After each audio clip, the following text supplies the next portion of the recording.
يسعد مساكم أحبتي. اليوم هعملكم طبق من المقبلات شامي اسمه بابا غنوج.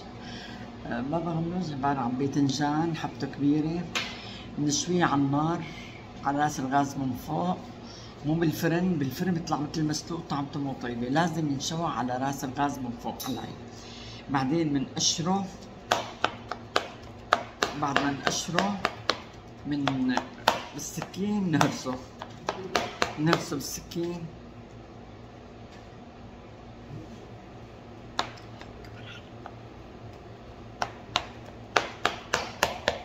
نهرسه بالسكين، بعدين نضيف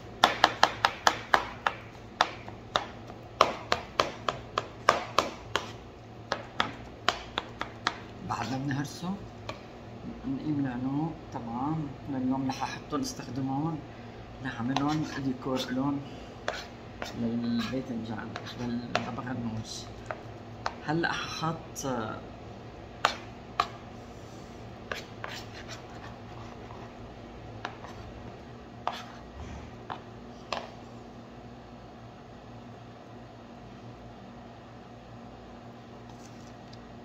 عنقة للباذنجاني، منظره حلو حيكون.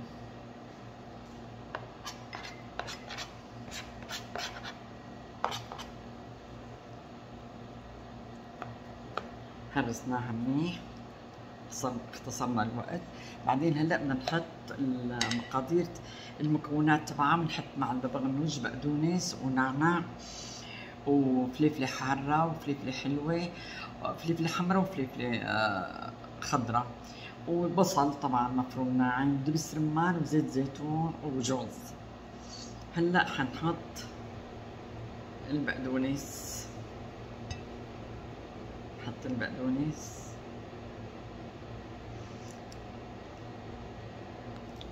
هلا بعدين حطينا البقدونس، حنحط حبات جوز ناعمه.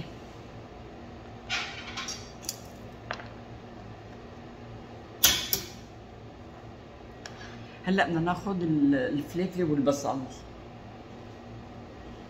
هلا نحط الفلفله والبصل والثوم.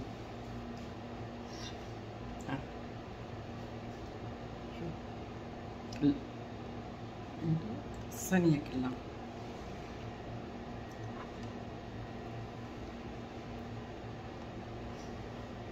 هلا بنحط البصل الناعم والفلفله الحمراء الخضراء والفلفله الحمراء. بعدين بنرش عليها دبس رمان،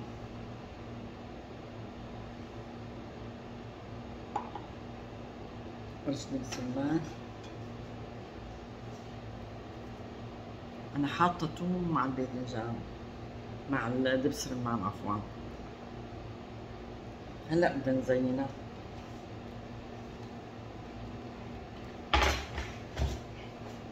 هلا بدنا نزينها، نكمل تحضيرها.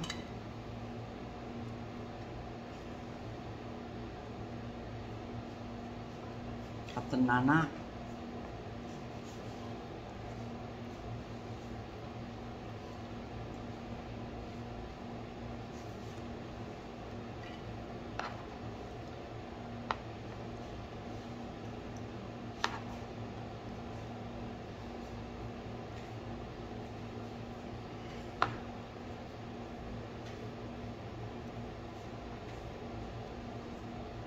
هلا بنرش عليها حب رمان، ونريد نزينها بالجوز، قطع الجوز.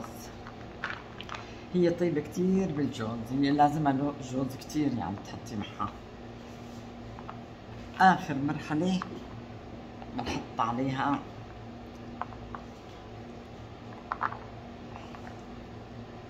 زيت الزيتون.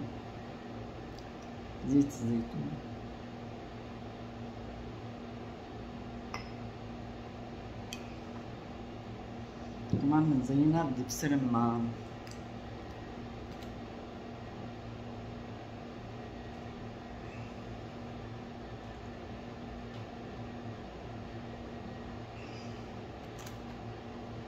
طبقنا صار جاهز.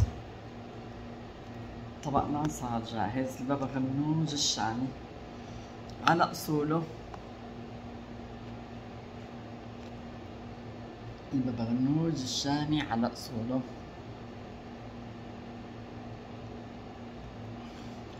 الى اللقاء يا اصدقاء.